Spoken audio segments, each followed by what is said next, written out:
आपको कोई ताने दे रहा है, कोई परेशान कर रहा है, पड़ोसी कुछ बोलते हैं, किसी को जवाब देने की जरूरत नहीं है। हम वक्त आने पर अपनी हिम्मत दिखाएंगे। हम वक्त आने पर अपनी हिम्मत दिखाएंगे। शहर तुम खरीद लेना, उस पर राज करके हम दिखाएंगे।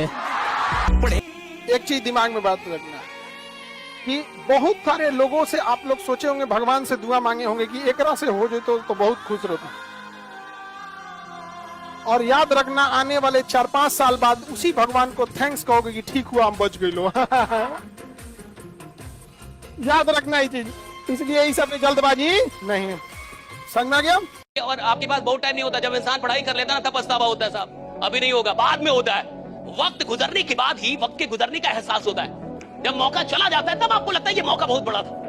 तो जब जिंदगी आपसे मौका छीन लेगी तब आपको लगेगा कि मुझे उस समय पढ़ लेना चाहिए। और किसी का भी पीछा करते रहेंगे ना साहब, वो जिंदगी में नहीं मिलेगा। जब आप जिंदगी में खुद पे मेहनत करेंगे, एक दिन दुनिया आपका पीछा करती है। आप जहां जाते लोग आपसे मिलना चाहते हैं, right? People want to meet you, people want to see you, right? People want to have clicks with you, right? It's all about working on yourself. जब आदमी खुद पे मेहनत करता है ना साहब, तो जो चीजें उसे नहीं भी मिलनी थी वो भी मिलती है, जिसको नहीं भी आना था वो भी आता है। It's all about working on yourself. ऊपर वाला उसी को कामयाब बना सकता है जिनकी कंधे इतने मजबूत हो कि जिम्मेदारियां लेके भी मुस्कुरा के रहे, कोई दिक्कत। रूम में बैठ के जब रोते हैं ना, तो दरवाजा बंद करते हैं, आवाज भी नहीं निकाल पाते हैं कि बाहर घर वाले कोई सुन ना ले कि रो रहा है। सुन लेंगे तो फिर भड़बड़ाने लगेंगे, अरे क्यों रो रहे हो बेटा, क्या हुआ क्या हो गया?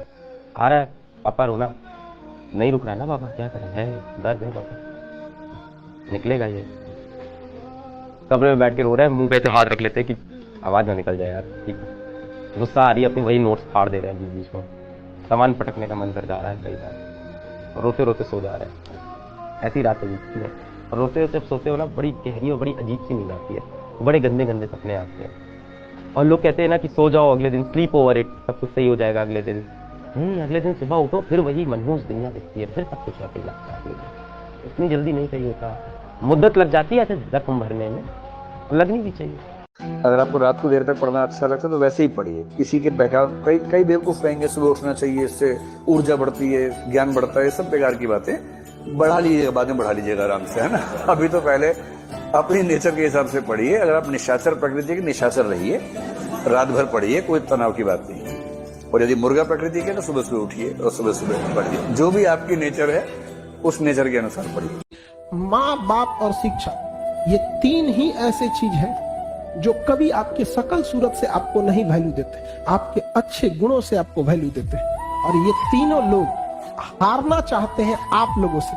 हर शिक्षक क्या चाहता है? आप आगे बढ़ के जाएं। जो घटना मैं आज तक नहीं भूल पाया, मुझे एक बच्ची ने आज से 15 साल पहले आके क्या कहा, लगभग रोते हुए, कि मैं आईपीएस बनना चाहती हूँ। मैंने कहा ठीक है, तो उसमें रोने क्या बात है, आईपीएस तो खुश होकर बनो, रो के क्यों बनना है? तो उसने कहा आईपीएस इसलिए बनना है कि आज से कुछ साल पहले गांव में मेरा गैंग रेप हुआ था। मैंने पूछा फिर आपके पेरेंट्स ने क्या एक्शन लिया, पुलिस में रिपोर्ट किया नहीं की? उसने कहा नहीं, पुलिस तो बात की बात है, मेरे जीवन की सबसे बड़ी दुविधा ये है, मुझ पर भरोसा नहीं करेंगे, मेरी ही गलती निकालेंगे।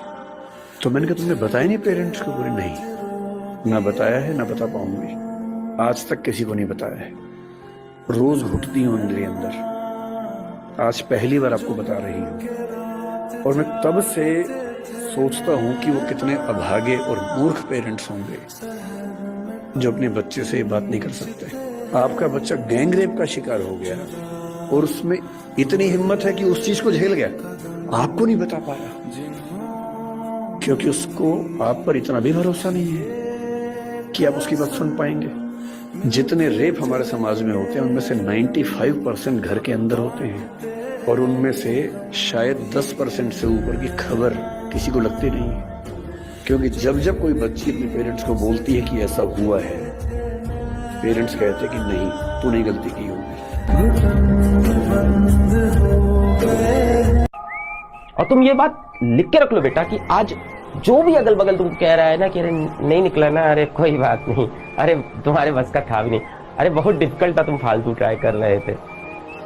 आज जो भी तुम्हारी बेइज्जती कर रहा है, जो भी तुम्हें इग्नोर कर रहा है, आज जो भी तुम्हें नीचा दिखा रहा है, एक दिन समय पलटेगा और जैसे ही समय पलटेगा ये इंसान तुम्हारे अगल बगल घूमना शुरू कर देगा। बहुत सक्सेसफुल लोगों के बच्चे कम सक्सेसफुल होते हैं। इनके माँ बाप बहुत सक्सेसफुल हैं, उनके बच्चे कम सक्सेसफुल होते हैं। मैं उसका कारण भी बताता हूं, क्योंकि उनके जो माँ बाप हैं वो हमेशा चाहते हैं कि बच्चा उनसे सलाह लेके कुछ ना कुछ करे, क्योंकि हमें सब पता है, तभी तो हम यहां तक एम्पायर को लेके आए हैं। तो बच्चे की जो खुद की नेचुरल ग्रोथ है वो नहीं हो पाती। मतलब बच्चा कुछ भी कहेगा तो बोलेगा मैं पापा से पूछ लूं, क्योंकि इनको तो पता होगा ना। तो उसकी जो खुद की नेचुरल डेवलपमेंट है वो रुकती है वहां पर। लेकिन अगर वही बच्चा अकेला जंगल में हो तो जो कुछ करना है उसको खुद ही करना है, नेचुरल डेवलपमेंट होती है उसकी, बहुत सारी चीजें सीखता है वो। तो अक्सर देखा गया है, अक्सर मतलब अपवाद हो सकता है कि बड़े बच्चों की औलादें बड़ी नहीं होती, लेकिन अपवाद भी हैं, ऐसा नहीं कि मतलब ये 100% सच है।